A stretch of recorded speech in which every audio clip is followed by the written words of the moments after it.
जो तुम्हाला आवडतो त्याच्यावर प्रेम करू नका कधीच, पण त्याच्यावर नक्की प्रेम करा ज्याला तुम्ही आवडताय. कारण का माहितीये का, जो तुम्हाला आवडतो तो विनाकारण नखरे करणार, तुमचा कॉल लवकर घेणार नाही,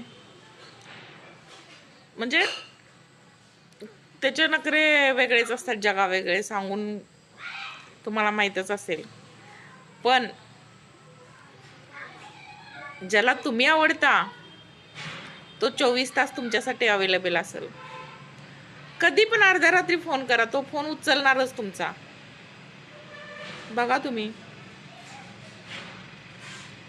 ट्राय करून बघा. अनुभव आहे म्हणूनच सांगितलं. ज्याला तुम्ही आवडता ना तो तुमच्यासाठी काय पण करेल.